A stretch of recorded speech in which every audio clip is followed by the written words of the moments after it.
नमस्कार। इस वक्त के बुलेटिन के साथ मैं हूं अनुपम। प्रदेश की हर छोटी बड़ी खबरों को लेकर के उत्तराखंड के मुख्यमंत्री पुष्कर सिंह धामी आज खटीमा में थे, जहां उन्होंने जनता दरबार लगाकर लोगों को समस्याएं सुनी और मौके पर ही अधिकारियों को समस्याएं निपटाने के आदेश दिए। सीएम धामी ने लोगों की समस्याओं को सुना, अधिकारी भी अलर्ट मोड पर दिखे और लोगों की समस्याओं का तुरंत समाधान भी हुआ, जबकि कई समस्याओं के समाधान के लिए सीएम ने अफसरों को निर्देश दिए।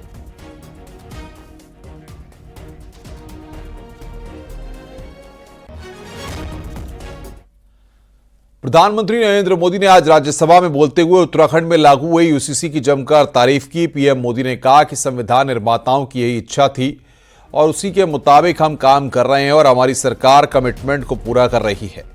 इस पर सीएम धामी ने भी कहा कि यह उत्तराखंड के लिए गर्व की बात है कि यूसीसी लागू करने वाला हमारा पहला राज्य बना है।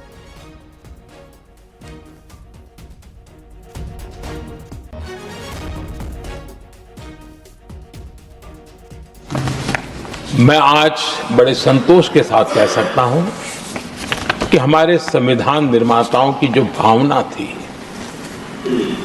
उसी का आदर करते हुए, उसी से प्रेरणा लेते हुए हम आज आगे बढ़ रहे हैं। कुछ लोगों को लगता होगा ये यूसीसी क्या लाए हैं, लेकिन जो संविधान सभा की डिबेट पढ़ेंगे उनको पता चलेगा कि हम उस भावना का यहां लाने का प्रयास कर रहे हैं। कुछ लोगों की राजनीति आड़े आती होगी, लेकिन हम संविधान निर्माताओं की भावना को जीते हैं ना, तब जाकर के ये साहस करते हैं और कमिटमेंट के साथ पूरा करने का प्रयास करते हैं। उधम सिंह नगर जिले में 22 साल के मुस्लिम लड़के की एक 30 साल की पहाड़ी लड़की के साथ स्पेशल मैरिज एक्ट में शादी किए जाने की सूचना ने तूल पकड़ लिया। दरअसल कुछ दिनों पहले बाजपुर के एसडीएम कोर्ट में दोनों की शादी का नोटिस लगा था। इसको लेकर राइट विंग के कार्यकर्ता आग बबूला हुए। वहीं पुलिस का कहना है कि दोनों हाई कोर्ट से स्पेशल प्रोटेक्शन लेकर आए हैं, जबकि हिंदूवादी संगठन इसे लव जिहाद का मामला करार दे रहे हैं। दरअसल मुस्लिम लड़का बार्बर का काम करता है। इसकी फेसबुक के जरिए हिंदू लड़की से दोस्ती हुई और फिर उन्होंने शादी का फैसला कर लिया। लड़की की मां ने भी एसडीएम बाजपुर के यहां प्रार्थना पत्र देकर लड़की को मुस्लिम लड़के के कब्जे से मुक्त कराने की मांग की है, जिसके बाद एसडीएम ने लड़की और लड़के दोनों को बुलाया। लड़की की मां से भी बात कराई, लेकिन बातचीत का क्या नतीजा निकला, इसकी जानकारी अभी तक बाहर नहीं आ सकी है। जो सराउंडिंग अन्य लोग हैं उनका बताना है कि ये लव जिहाद का ही प्रकरण है और कहीं ना कहीं समाज को सचेत रहना पड़ेगा। कोई चलते फिरते मिट्टी के पुतले नहीं है। सनातनी परिवारों को चिंता करनी पड़ेगी। ऐसे बहरूपिये जो घूम रहे हैं, अपनी बहन बेटियों का रक्षण ऐसे बहरूपियों से कैसे करना, जो नाम बदल के कलावा बांध के छलावा करते हैं और फेसबुक पे फर्जी आईडी बनाते हैं। अपने परिवार के बच्चों को कैसे सुरक्षित करना, इसकी चिंता करनी चाहिए सभी को और ऐसे प्रकरणों को उजागर करना चाहिए और सबने एकजुट होकर इसके खिलाफ आना चाहिए। यूपी के मुख्यमंत्री योगी आदित्यनाथ गुरुवार को उत्तराखंड के दौरे पर पहुंचे। यहां पर पौड़ी के यमकेश्वर में सीएम योगी कई कार्यक्रमों में शामिल हुए, तो सीएम पुष्कर धामी की भी उन्होंने तारीफ की। देखिए रिपोर्ट।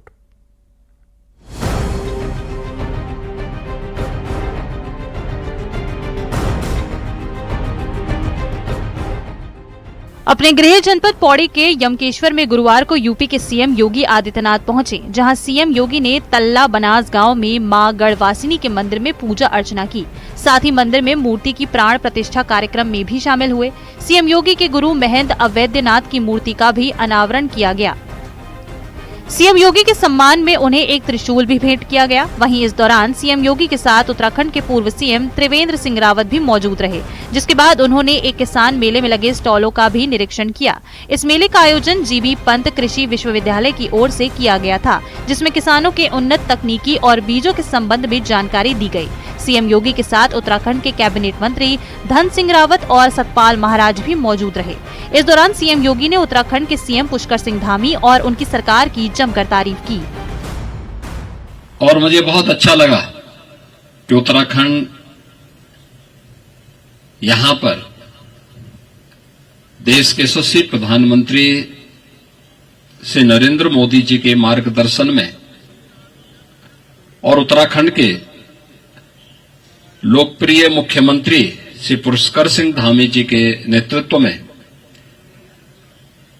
कर्मठ मंत्रियों और जनप्रतिनिधियों के सहयोग से विकास के नित नए प्रतिमान स्थापित कर रहा है। एक कृषि मेला उसका एक उदाहरण है, और कृषि मेला एक ऐसी जगह लगा है जो एक महाविद्यालय है। अपने कार्यक्रम के दौरान एक दिलचस्प नजारा भी देखने को मिला। जब सीएम योगी आदित्यनाथ मंदिर परिसर में पूजा के बाद मंच की ओर जा रहे थे, तभी उनकी नजर एक छोटे बच्चे पर पड़ी जो उनकी ही वेशभूषा में नजर आ रहा था। मुख्यमंत्री ने तुरंत इस बच्चे को गोद में उठाया और प्यार से दुलार किया। वहीं सीएम योगी के गांव के कई लोग भी उनको सुनने आए, तो कई आसपास के गांव के लोग भी उनको देखकर काफी खुश हुए। अब हमारा गांव तिबलाड़ी है। अच्छा। यही ब्लॉक हमारा यमकेश्वर ब्लॉक है। और योगी जी के नजदीक का गांव है और बहुत अच्छा लगा, काफी खुशी हुई कि ऐसे महापुरुष हमारे इलाके में है। और अभी भी हम लोगों की वो मतलब ये है कि कोई भी दुख सुख में सहायता कर रहे हैं। अच्छा, उनसे उम्मीद बनी रहती है। बहुत उम्मीद बनी हुई है और रहती भी है और आगे भी रहेगी। बहुत खुशी लगी हमें वहाँ आज उत्तराखंड में। अपने हमारा गाँव ही यही है और अच्छा लगा मैं। आपने योगी जी मुख्यमंत्री के बनने से पहले से देखे हुए थे क्या? न पहले नहीं देखा मैंने, बाद में देखा मैंने। क्योंकि फिर हम बाहर चले गए थे तो बाद में बने में। फिर कुछ दिन वहाँ रहे गोरखपुर में, पर उनको माँ को सबको जानते हैं। सभी अच्छा लगा योगी जी, जितने भी भाषण दे रहे हैं, जितने भी आ रखे हैं, सभी लोग हमें अच्छा लगे। सीएम योगी करीब 3.25 साल बाद अपने गृह क्षेत्र यमकेश्वर पहुंचे हैं, जहां वो अपने पैतृक गांव पंचूर के निजी कार्यक्रम में भी शामिल होंगे। साथ ही 8 फरवरी को 4 स्कूलों के कई कार्यक्रमों में भी शामिल होंगे और उसके बाद ही वो लखनऊ के लिए वापस जाएंगे। न्यूज़ 18 के लिए यमकेश्वर से सुनील नवप्रभात की रिपोर्ट।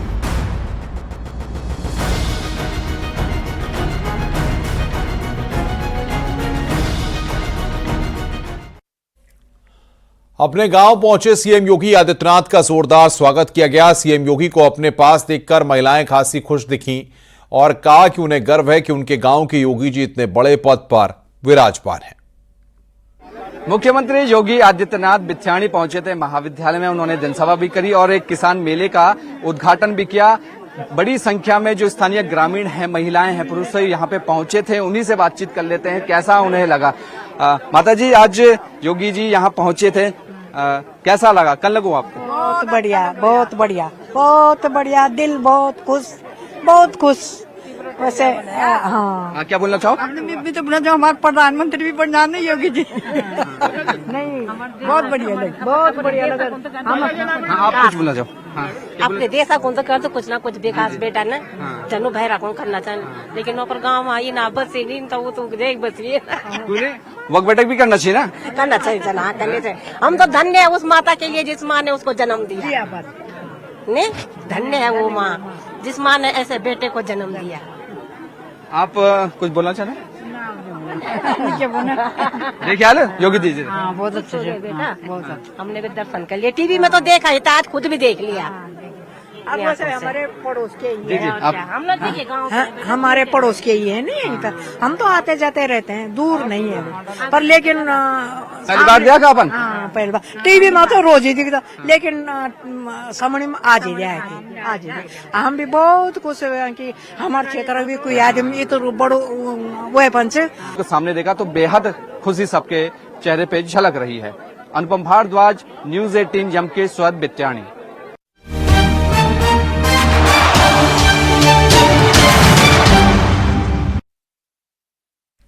नेशनल गेम्स के तहत रुद्रपुर में चल रही साइकिलिंग प्रतियोगिता में सीएम पुष्कर सिंह धामी भी पहुंचे।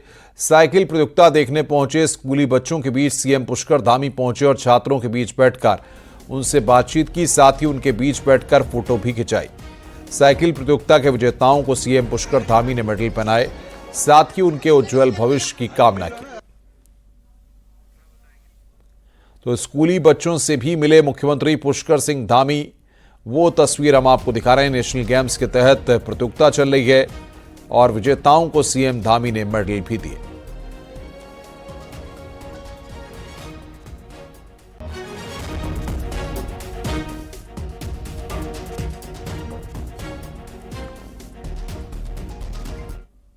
मुख्यमंत्री पुष्कर सिंह धामी गुरुवार को रुद्रपुर में रहे, जहां नेशनल गेम्स में साइकिल प्रतियोगिता के विजेताओं को मेडल दिए।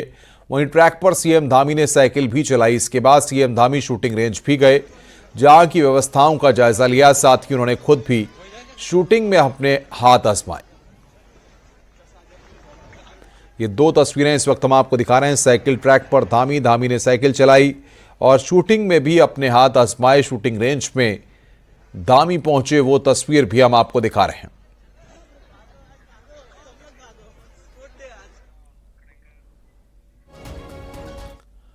नेशनल गेम्स के तहत हो रहे बॉक्सिंग मुकाबलों में उत्तराखंड के बॉक्सर का दबदबा देखने को मिला है। पुरुष वर्ग में सेमीफाइनल मुकाबले में उत्तराखंड के तीनों मुक्केबाजों ने अपने मुकाबले जीतकर फाइनल में जगह बना ली है। हिमांशु सोलंकी, कपिल पोखरिया और नरेंद्र फाइनल का टिकट काटा है और कम से कम सिल्वर मेडल राज्य के लिए पक्का कर लिया है। वहीं उत्तराखंड की महिला बॉक्सरों का जलवा देखने को मिला। निवेदिता कार्की ने जीत हासिल की है तो काजल को वॉकओवर मिला और दोनों फाइनल में अब गोल्ड मेडल के लिए खेलेंगे।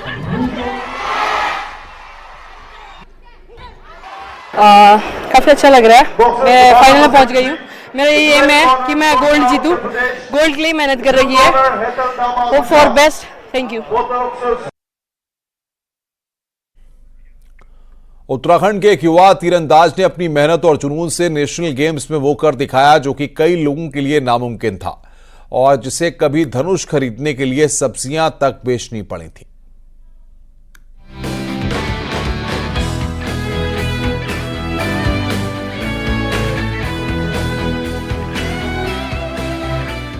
देहरादून के मालदेवता के रहने वाले आदर्श पवार की कहानी किसी फिल्मी कहानी से कम नहीं है। एक साधारण परिवार से आने वाले आदर्श के सिर से पिता का साया पहले ही उठ चुका था, तो मां के साथ दो भाई और बहन की जिम्मेदारी भी उन्हीं के कंधों पर आ गई, जिसके चलते खेल में करियर बनाना आसान नहीं था।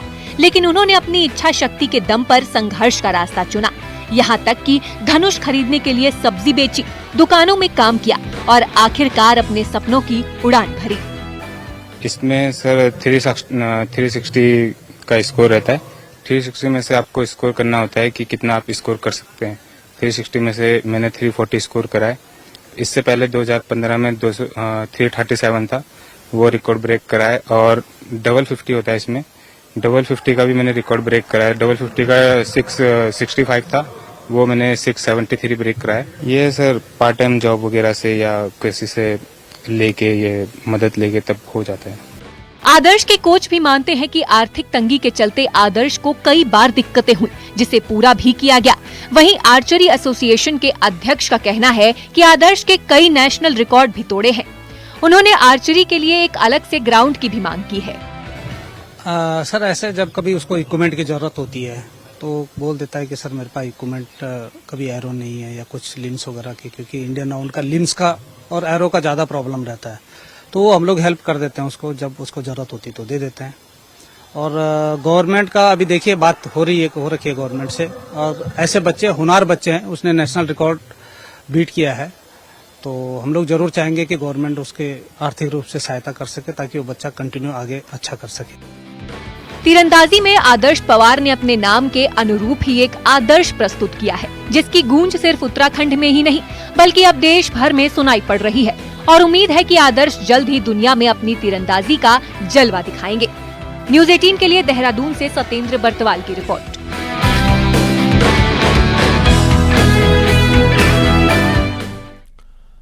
नेशनल गेम्स में योगासन की प्रतियोगिताएं अल्मोड़ा में हुई और अब खत्म भी हो चुकी हैं, लेकिन पहाड़ में अब योग को लेकर युवाओं को सुनहरा भविष्य दिखाई देने लगा है। देखिए हमारी रिपोर्ट।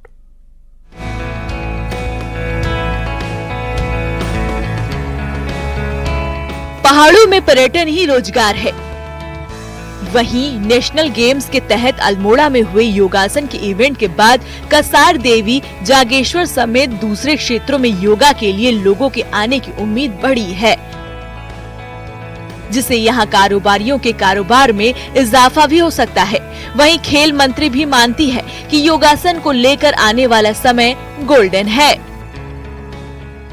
पहाड़ के लिए योगासन हम बिल्कुल गोल्डन मोमेंट के रूप में देखते हैं। आने वाला समय बहुत सुनहरा है। आने वाला समय जो है वह जनपद अल्मोड़ा का हो, अपने प्रदेश के लिए हो, बहुत ही इसमें सुनहरा अवसर है। नेशनल गेम्स में मेडल मिलने के साथ ही सरकारी नौकरी और नगद पुरस्कार से योग के क्षेत्र में कई उम्मीदें योग से जुड़े लोगों को हो गई है, जो लंबे समय से योग के क्षेत्र में युवाओं को तैयार कर रहे हैं। उन्हें उम्मीद है कि रोजगार के साथ ही योग में युवाओं को भविष्य उज्जवल है। जो आने वाले समय में योग के जो खिलाड़ी हैं उनके प्रशिक्षण से लेकर के और उनको प्रतियोगिताओं में प्रतिभागिता से लेकर के ऐसे आने वाले समय में और अवसर उनको प्राप्त होंगे, क्योंकि निकट भविष्य में ही अभी इनमें एशियन गेम में योगासन सम्मिलित होने वाला है। तो आने वाले भविष्य जैसे जिस प्रकार हम आजकल बच्चों को देख रहे हैं कि यहाँ पर से बच्चे गोल्ड मेडल लेके आ रहे हैं और अनेक प्रकार की अनेक मेडल लेके आ रहे हैं और अपने भविष्य को बेहतर बना रहे हैं, तो आने वाला भविष्य भी बच्चों को योग की तरफ खींच रहा है, अट्रैक्ट कर रहा है, जिससे कि पता भी चल रहा है हर किसी को कि किस प्रकार योग से हम अपने जीवन को बेहतर बना सकते हैं। पहाड़ के युवा देश में हर क्षेत्र में नाम रोशन कर रहे हैं। अल्मोड़ा से बैडमिंटन में लक्ष्य सेन ने दुनिया में नाम रोशन किया, तो महिला क्रिकेटर में एकता बिष्ट कई प्रतियोगिताओं को देश के नाम कर चुकी हैं। अब योग के क्षेत्र में अल्मोड़ा ही नहीं पूरा उत्तराखंड हब बनेगा और यहाँ की युवाओं को रोजगार के नए अवसर मिलेंगे। न्यूज़ 18 के लिए अल्मोड़ा से किशन जोशी की रिपोर्ट।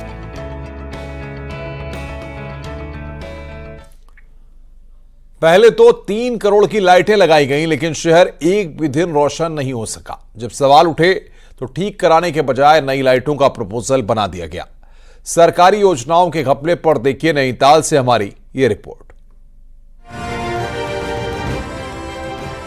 नैनी झील के किनारे लगी ये स्ट्रीट लाइटें अब सिर्फ शोपीस ही बनकर रह गई है। 3 करोड़ की ये लाइटें एक दिन भी शहर को रोशन नहीं कर सकी, तो अब इन लाइटों के बदले ठंडी सड़क से नई लाइटें लगाने की तैयारी शुरू हो गई है।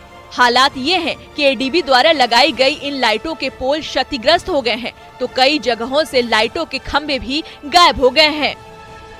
नैनीताल के निवासियों को लग रहा था कि इन लाइटों से यहाँ की जो प्रकाश व्यवस्था बेहतर होगी, लेकिन ये हमारा बड़ा दुर्भाग्य है कि लगने के साथ ही पहले इसमें पानी भर गया बता के इसको दुरुस्त करेंगे, उसके बाद से आज इतने साल हो गए हैं इन्हें दुरुस्त नहीं किया गया है। और जैसा कि बताया जा रहा है कि अब कुछ और नई लाइटें लगनी है। स्ट्रीट लाइटों के 200 पोल झील के चारों तरफ खड़े किए गए थे और इनमें बिजली का कनेक्शन भी लगाया गया था, लेकिन लाइटें कभी जल नहीं सकी। ये मामला विवादों में फंसा, तो अब प्रशासन का कहना है कि पहले के खराब पोल की रिपोर्ट तैयार की जाएगी, उसके बाद नए काम का प्रपोजल तैयार किया जाएगा।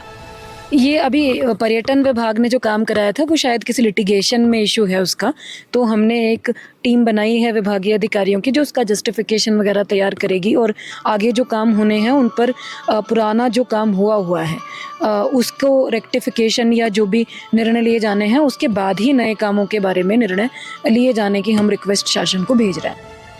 पहले शहर को खूबसूरत स्ट्रीट लाइट से सुंदर बनाने की योजना तैयार की गई थी, लेकिन टूटी हुई स्ट्रीट लाइट, उखड़े हुए पोल इसको बदसूरत बना रहे हैं और लापरवाह अधिकारी अब नए प्रपोजल तैयार कर फिर कमाई का नया जरिया ढूंढ रहे हैं। न्यूज़ 18 के लिए नैनीताल से वीरेंद्र बिष्ट की रिपोर्ट।